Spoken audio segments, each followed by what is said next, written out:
Hi friends, welcomes to Pavis pantry.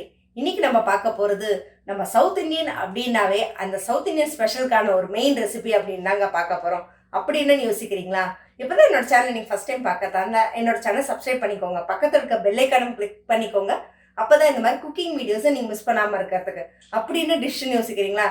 Sambar rasam. ரசம் அப்படின்றது நம்மளுடைய ட்ரெடிஷ்னலான ஒரு விஷயம். சாப்பிட்டா ஜீரணமால நான்வெஜ்ஜாக இருக்கட்டும் வெஜ்ஜாகட்டும் எது சாப்பிட்டாலும் அந்த கடைசியாக அந்த ரசம் சாதம் அப்படின்னா தான் நம்மளுடைய ஒரு டிஷ்ஷே டின்னரோ ஃபுட்டோ ஃபுல்ஃபில் ஆன மாதிரி அப்படின்னு தான் சொல்லணும். அது மெயினாக மீல்ஸில் அப்படின்னு தான் சொல்லணுங்க.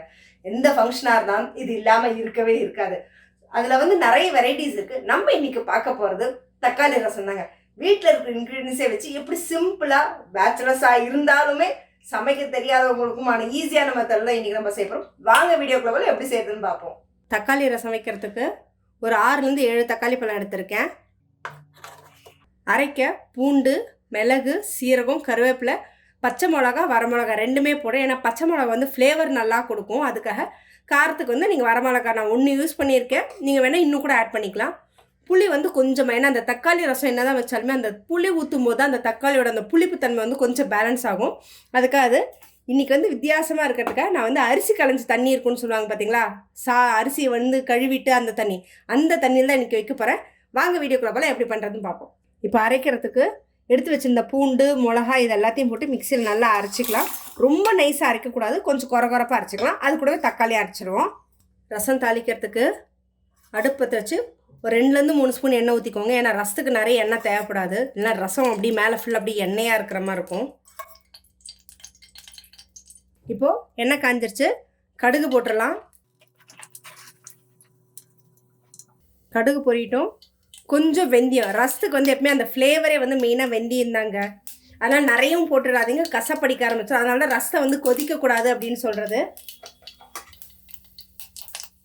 நம்ம ஆல்ரெடி சீரகம் போட்டு அரைச்சிருக்கோம், இருந்தாலும் கொஞ்சமாக சீரகம் போட்டுக்கோங்க. நம்ம ஏற்கனவே அரைச்சி வச்சோங்களா மிளகு, சீரகம், வரமிளகா, பச்சை மிளகா, பூண்டு எல்லாத்தையும் இது கூட இப்போ போட்டுடலாம்.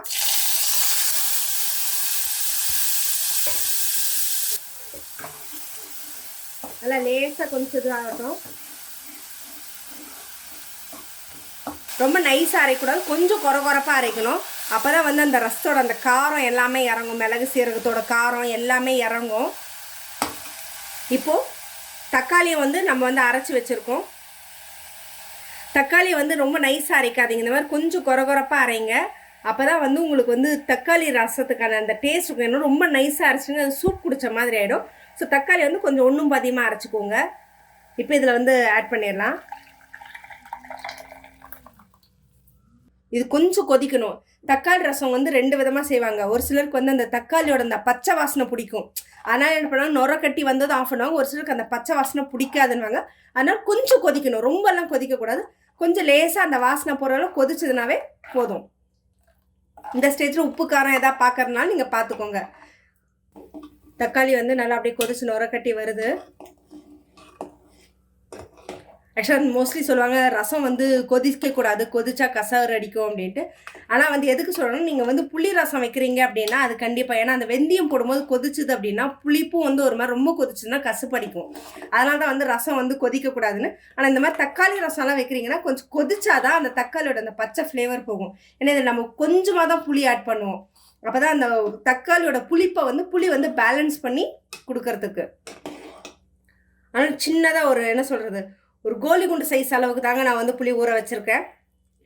அது நல்லா இந்த மாதிரி கொதிச்சு நுரைச்சி வரும்போது ஊற்றிட்டு நீங்கள் ஆஃப் பண்ணிக்கோங்க. எல்லாம் புளி கொதிச்சதுன்னா அந்த கசப்படிக்க ஆரம்பிச்சிடும். இதுலேயும் தக்காளி நல்லா கொதிச்சு வருது.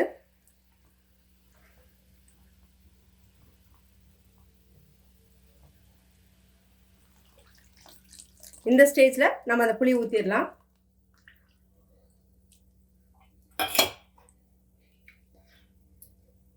கொஞ்சமாக மஞ்சத்தூள் ஆட் பண்ணுறேன். அது ஆப்ஷனல் தான், உங்களுக்கு வேண்டான்னா நீங்கள் ஸ்கிப் பண்ணிக்கோங்க. ஒரு சில எண்ணெயிலே போடுவாங்க அது டேஸ்ட்டுக்காக. ஸோ இந்த ஸ்டேஜில் நம்ம ரசத்தை ஆஃப் பண்ணிடலாம். ஏன்னா இதுக்கு மேலே கொதிச்சுது அப்படின்னா உங்களுக்கு அந்த புளியோட கசப்பை இறங்க ஆரம்பிச்சிடும். நல்லா கொதிச்சு அப்படி நுரைச்சி அப்படி வரும்போது ஆஃப் பண்ணிட்டா ஓகே.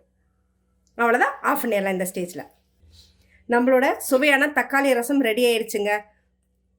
பார்த்தாவே செம்மையாக இருக்குது. அப்படியே வாசனை அப்படியே அந்த தக்காளி ரசத்தோட வாசனை அப்படியே சும்மா கமகமன்று சூப்பராக இருக்குது. அப்படியே கப்பில் ஊற்றினா குடிச்சிடலாம் போல் இருக்குது. அப்படி ஒரு டேஸ்ட்டில் நல்ல வாசனையாக இருக்குது. நம்ம நார்மலாக ரசம் வைக்கிறதுக்கு பதிலாக இந்த மாதிரி தக்காளி ரசம் அந்த மாதிரிலாம் கொடுத்தோம் அப்படின்னா பசங்களுக்கும் ஒரு டிஃப்ரெண்ட் ஃப்ளேவர் நல்லாயிருக்கும். சாப்பிட்றதுக்கு எல்லாத்துக்குமே அவங்களுக்கு ஒரு வித்தியாசமான இருக்குதுன்னு சொல்லிட்டு நல்லா இது பண்ணுவாங்க. இல்லை ஃபஸ்ட்டு டைம் அது வரைக்கும் நாங்கள் சமைச்சதில்ல மேடம் இப்படியெல்லாம் சொல்லுவாங்க, ஆனால் எப்படி செய்கிறதுன்னு தெரியும்னா இந்த மாதிரி அடுத்தடுத்து ஒரு டிஃப்ரெண்ட்டான வீடியோஸ்லாம் நாங்கள் அப்லோட் பண்ணுவோம். ஸோ என்னோடய சேனலை சப்ஸ்கிரைப் பண்ணிக்கோங்க. ஸ்கிப் பண்ணாமல் இந்த வீடியோஸ் எல்லாத்தையும் நீங்கள் ட்ரை பண்ணுங்கள். அதில் நீங்கள் என்ன மாதிரி ஒரு ப்ளஸ் மைனஸ் இருக்குது அப்படின்னு நீங்கள் சொல்லும்போது தான் அடுத்தடுத்த ஒரு வீடியோஸை வந்து நாங்கள் நல்லா டெவலப் பண்ணி போடுறதுக்கு. ஸோ மிஸ் பண்ணாமல் என்னோடய சேனலை சப்ஸ்கிரைப் பண்ணி வாட்ச் பண்ணுங்கள்.